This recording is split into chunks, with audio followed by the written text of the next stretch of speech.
Good morning. Here I am with the first book of my TBR shelf elimination challenge, I guess I'll call it.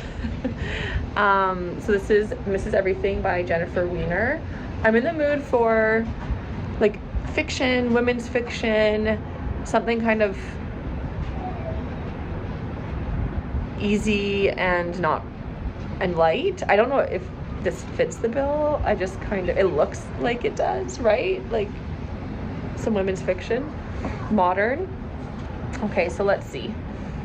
Do we change, or does the world change us? Joe and Bethy Kaufman were born into a world full of promise.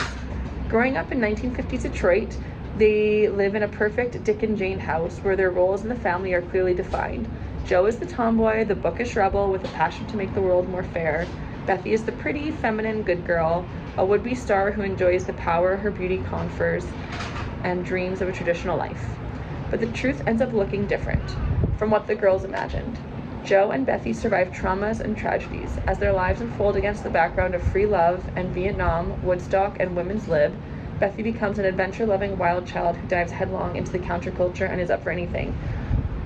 Okay, so maybe not light and easy. Traumas and tragedies, oh my, okay. Okay, she's up for anything except settling down. Meanwhile, Jo becomes a proper young mother in Connecticut, a witness to the changing world instead of a participant. Neither woman inhabits the world she dreams of, nor has a life that feels authentic or brings her joy. Is it too late for the women to finally stake a claim on happily ever after?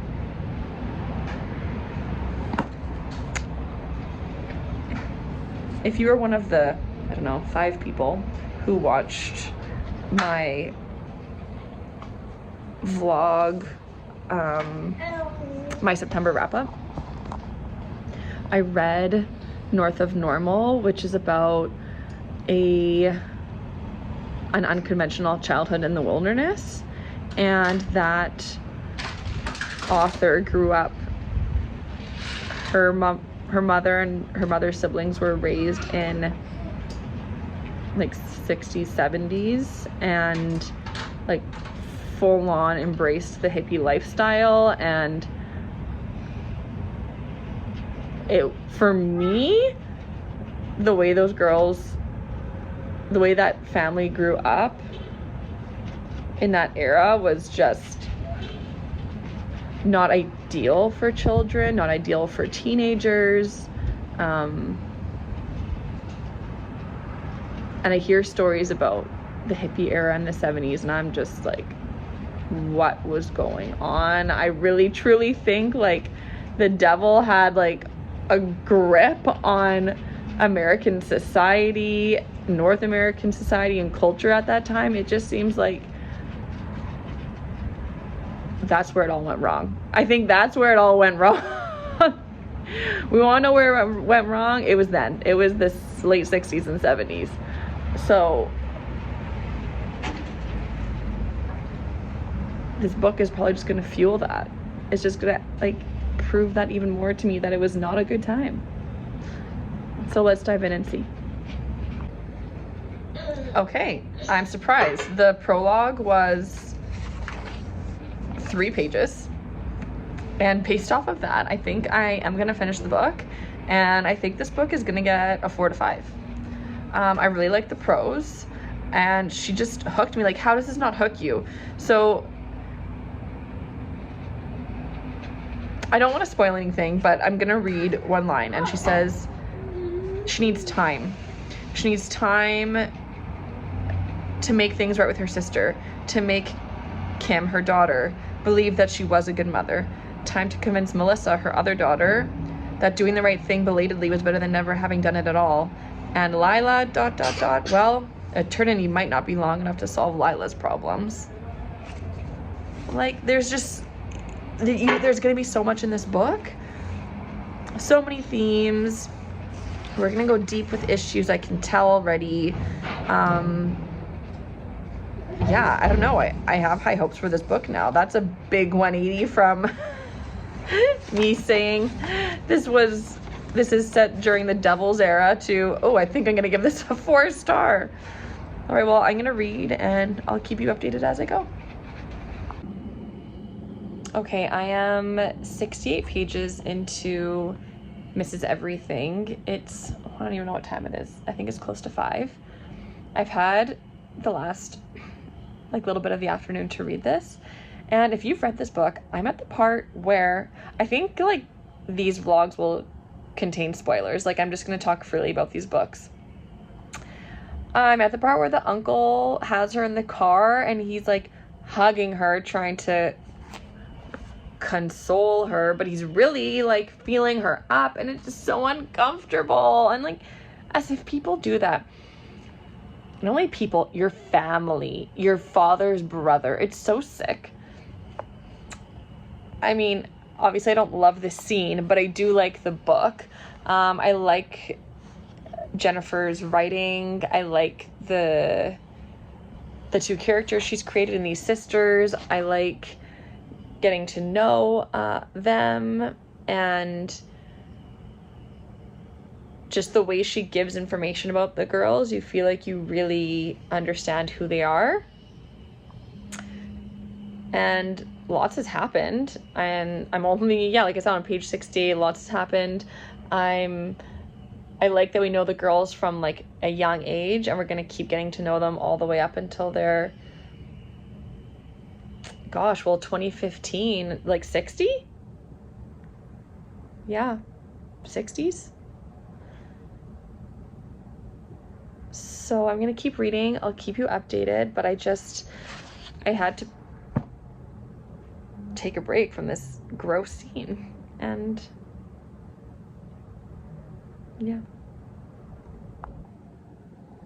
Okay, it's getting way worse. And who? I know this stuff happens, but why do you have to write about it? Cool. Like, I know there's a purpose to this. Like, this is part of Beth's story and the trauma that was mentioned in the synopsis. But it's so uncomfortable and it's so disgusting, and I don't want to read it. I don't want to read it. But I have to. Like, I have to go through the book. Ugh.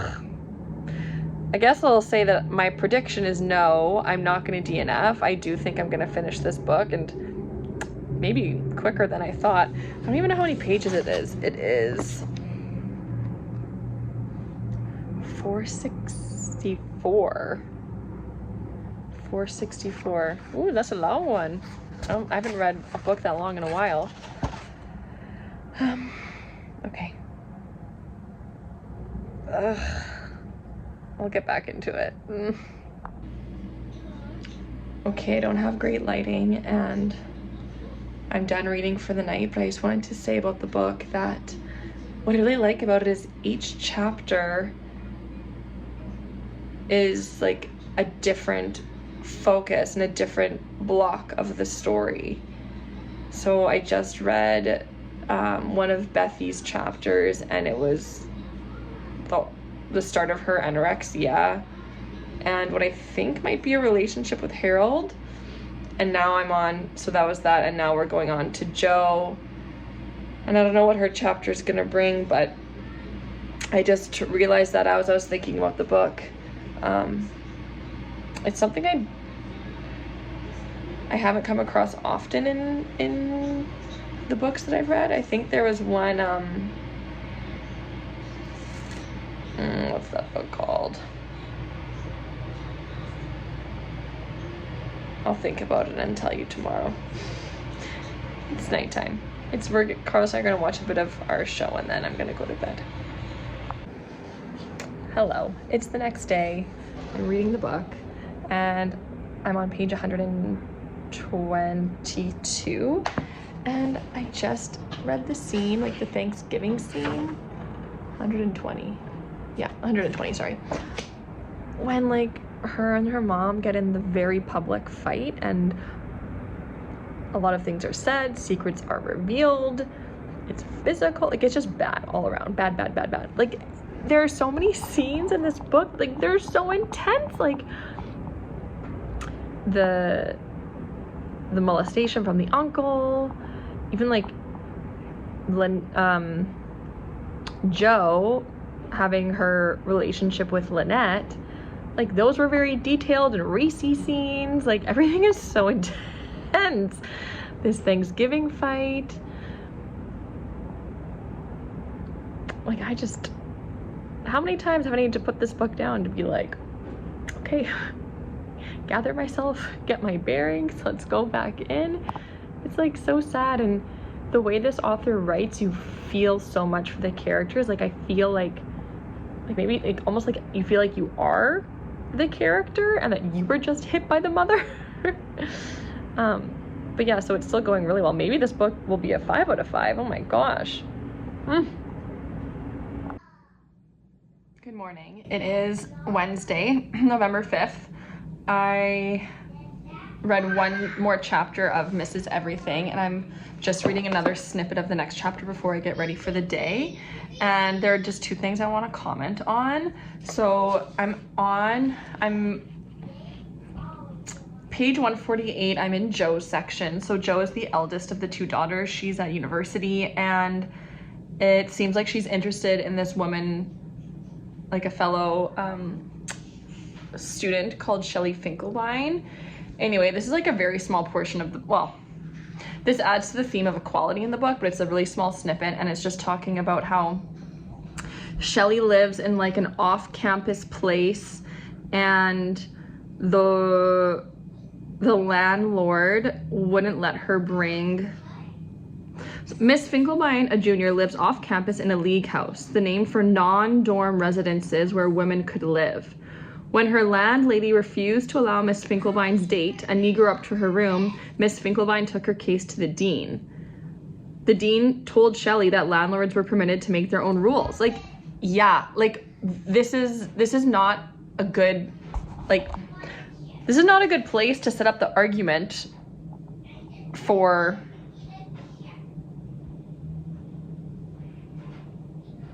what she wants to try, like for like equality. Like it or not, this woman, I assume this landlady, owns the home, and these are her rules of the house. If you don't like it, go to a new house. Like property rights. Like for me, that's where I see this argument going, and I don't think this Shelley has a leg to stand on. Like, yeah, this landlady, she may be a racist, she may be anti, like sex before marriage, whatever it is, whatever you don't like, then go somewhere else, because this is her place. And then on the next page, it's Kennedy's assassination, and whenever you hear about Kennedy's assassination, everyone, like it seems like the whole country, the whole world, stood still. Everyone mourned. Everyone was very upset. People crying. And I just think about like today. I mean, has there ever been a Canadian prime minister that people would cry over if he was assassinated? I don't think so. I mean, would anyone have cried if Trudeau was? I mean, it's sad. It's awful. It should not happen. It's a terrible, terrible thing. But I don't feel Canadians like love their prime ministers like Americans love their presidents. Like I think in the case of Americans, like if Obama was shot, I think people would have cried and mourned him. I think that if Biden was shot, they wouldn't have that same reaction with Kennedy and Obama, I don't think. And Trump, I mean, there would be parties in this, like some people would be really upset, and then some people would be throwing parties in the streets if he was assassinated. It's really interesting. And yeah, that's what I was thinking when I read that section of the book, how in Canada, I don't think people like are as attached to our leader as Americans are with their president. And it'd be interesting to discuss why. I mean, I think it all stems back to us being like a British colony, and like I think Canadians were more upset when Queen Elizabeth died than if one of the prime ministers died. Like there's just this, I don't know, something within us that's still attached to the crown and still attached to the royal family, and we find that more upsetting than one of our leaders. our country's leader. Interesting discussion to have. Good morning. It's Friday, November 7th. I'm sitting here reading, having some coffee. Oh my gosh, life is so good. This stays in my cupboard all year long, and now it's almost appropriate to be using it. I just wanted to say about this book. Hi, honey, you can come out. I just wanted to say about this book that I hope Bethy and Harold get together. Like, he just keeps kind of popping in and out of her story, and I really want them to get together. I see you. Yeah, that's it. That's all I want to say about the book right now. Surprise! Surprise! I'm at the part where Bethy is in that, like, down and out townhouse with Dev, and I'm worried that she's gonna become a drug addict. And yeah, like, this character, Scout, Dev's friend, who was like at a graduate program at university and then dropped out to become a drug dealer. And I mean, I assume he partakes and is a drug addict because they live in squalor. And I just think, like, that's what I think the 60s and 70s did to people. They just, like, I don't know, just like life took a hard left turn for some people, and they think it's all like cool and hippy dippy, and it's like you have a toddler living in squalor and you just do drugs. Like, anyway, that's it for now. I'll come back when there's more to talk about. There is one more thing I wanted to say. There's a comparison? Yes. Between this book and the audiobook I'm listening to. I'm listening to Minka Kelly's memoir. Oh gosh, what's it called? Hang on. Tell Me Everything.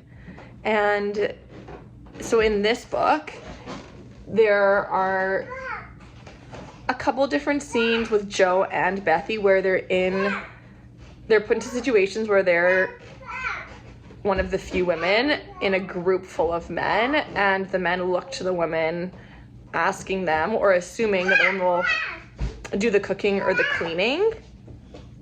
And, you know, they talk a lot in this book about, oh, I've been to other, like, college boys' places or to fraternities, and they're so dirty, no one cleans. Whenever you're there, like, there's an expectation that, like, you will tidy up or do something, whatever. And I think it's to illustrate a point that's like the sexism point, and like men just expecting women to, like, clean up after them and cook for them. But then in the Minka Kelly book, she at 17 moves in with her 22-year-old boyfriend, and who lives with his father and I think a brother. And when she moves in, she starts cooking and cleaning. And she says, like, I started doing it not because, like, they asked me to or expected of me. It's because it was my way, because she was living there rent-free. She's like, it was my way to pitch in. And she's like, also, I don't want to live in, like, a really dirty home. She's like, these men have been living here for 3 years. I don't think someone cleans the toilet once. And so she went and she cleaned it. And it's like, I guess I just think that some men, maybe most men, I don't know, are, like, okay with living in, like, not pristinely clean living conditions, or they would, like, they care more about other things, like using their time for other things than using it to clean. Whereas women, like, I think that we just are less okay living in a mess. And there's something about, I would say, most women that you just like a clean place, you just like a tidy place, you want everything in its spot, you want like a clean space is like you feel good in it. And so in terms of it being like a sexist issue, I don't know, like maybe it is a primal thing. It's something within us naturally. And yeah, anyway, this was way too long. This was 2 hours and 45 seconds. 2 hours, 2 minutes and 45 seconds talking about men and women and our cleanly habits, our cleaning habits, with the kids screaming in the background.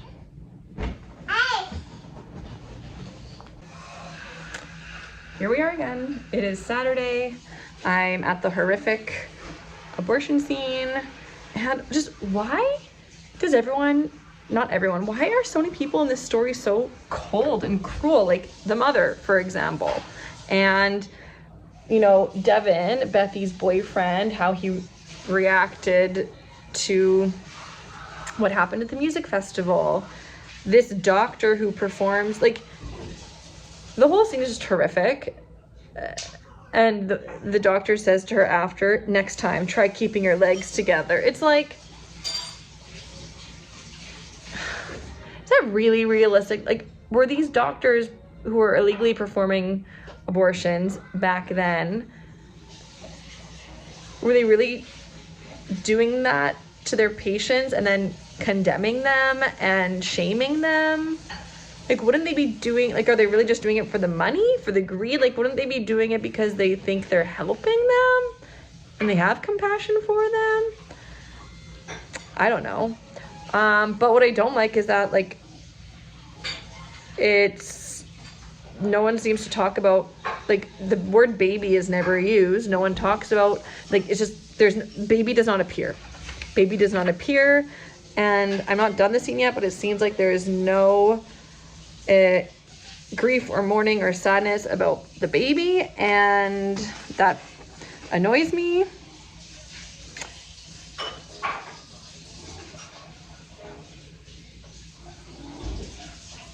And so yeah, I don't know, let's finish reading the scene and see what happens. Like, but I don't like, it's like literally in this book everything is happening. It's like the gay issues, the black issues, now like abortion is here, drugs and rape. It's like everything is happening. It's almost too much for me at this point. And let's not forget, she got gonorrhea on top of it all. Like, could the author have made it any worse for her? Any worse? Joe went to Shelley's wedding? What is going on in this book? Like, it's so much drama. I think at the beginning I said, oh, I want to pick an easy read. This ain't it. This ain't it. So yeah, there was never mention of a baby. Like, if Bethy mourned her baby, grieved her baby, we don't know about it. She, of course, has a sleazy boss. It's like, why do all these sleazy men, why are they all around her? It's so, ugh. And now I'm at Shelley's wedding. Like, Joe, why would you put yourself through that? Why would you willingly put yourself through Shelley's wedding? Like, she's a bridesmaid. Joe is a bridesmaid at Shelley's wedding. Okay, I gotta keep reading because clearly Shelley came back to her, and we'll find out what happened. But this book just keeps like stopping me in my tracks, and I really don't know how much more I can handle. Her presence was the price that Shelley had exacted for giving Joe the name of a doctor who could help Bethy. I'll tell you, Shelley had said when Joe had called, but you have to be my bridesmaid. What a sicko. What a sicko. No, why? Because I don't have any girlfriends, Shelley had snapped with a flash of her old spirit. If you'll remember, I wasn't spending a lot of time senior year with my old sorority sisters.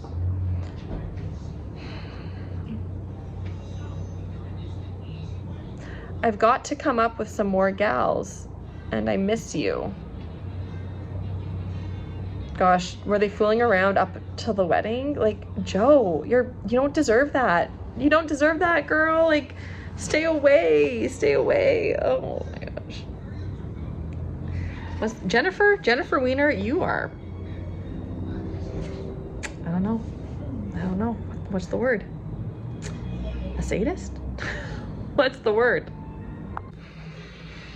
Okay, so it looks like at the wedding we're meeting a man who becomes Joe's husband. I mean, we assume that Joe marries a man and has her 3 daughters with him, right? Because at the beginning, like in the prologue, she has her 3 daughters that she's trying to make things right with since her cancer came back. And I have to say, I'm really surprised. Like Joe, the Joe that we know, she's like, she really wanted to make things work with Lynette and with Shelley, and she's willing to put herself out there. She's willing to face the rejection as long as she has her partner by her side. You know, she speaks about like, let's go to New York, let's go to San Francisco. So I'm surprised she's taking this path.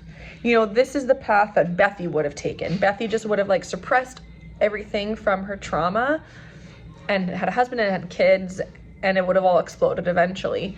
Joe is the one who would have taken the bus to California and like just made a life for herself. Her mom already knows. You know, I think there's something to be said though for birth order. You know, Joe's the eldest. She's the responsible one, the rule follower. She's the one with like more pressure and more expectations. And Bethy's the baby. And I don't know if the author intentionally like thought of that, but that's kind of how things play out with like a typical eldest and a typical youngest child. So anyway, let's see how this goes. Like, I already just feel so bad for this man because he was hijinxed. Like, the wool was over his eyes from the start. And it's not fair, but okay, so Joe and Dave are getting together. It was, I don't know, 6 weeks after they met, and they are at a motel room, la la la la. And I guess Lynette was right. Lynette told her, you just have to find the right one. And apparently she has. So maybe Lynette wasn't wrong. Dave just proposed to Joe after 6 weeks of knowing each other. That's a red flag. And she did tell him that she had been with women or was with women. Like, she didn't give details, but she just said, like, you know, I was never with boys. And then he proposes. They had sex. She said that, and he proposes. And red flag. Why? He's looking for a wife. He sought her out at the wedding. He clearly needs to get married fast, and we don't know why, but there's a reason. Like, this is a big red flag. Big, big, big red flag. Okay, I finished part 2. Joe got married to Dave, and I'm just sitting here thinking, like, well, it's just an arranged marriage at that point, right? Like, you know, other women in the past, in the present, in other countries, I mean, I'm sure even in Canada it happens, like, men and women are, like, they have arranged marriages, and they work, well, I don't know, some of them work, they make them work. I had a teacher in high school, and he had an arranged marriage, and he had 2 kids, and it seemed like he had a happy life. I don't know. I saw him a few years ago, and he's still, like, married with his 2 kids. And I guess you just put your family first at that point. Like, you prioritize your family life, and your love life just takes the back seat, or you just become like life partners and like best friends with your spouse, and maybe it's not romantic, but it's like a partnership, and that's enough. So I don't know if I'm gonna like the direction this book goes. Like, obviously Joe and Dave divorce, and she marries a woman, and it's just like, soccer match. And her kids are obviously, like, well, it's hinted at that her kids are unhappy with that happening. And so I just can't help but think, like, Jo had her chance to leave, to not marry Dave. She chose this. And, like, it's her bed. Now you have to lie in it because she obviously blew up her whole family's life and it affected her children. And I don't know how it's going to affect Dave, but I don't think I like the direction the book's going to go in. I think that she should have just made peace with the decision and made the most of it. And anyway, maybe I'll change my tune later when I have more compassion for her in the moment as she's going through things. And we have no idea where Bethy is, and I'm so worried for Bethy. I think Bethy is just gonna be a drug addict and a criminal, like stealing stuff, and oh, poor Bethy.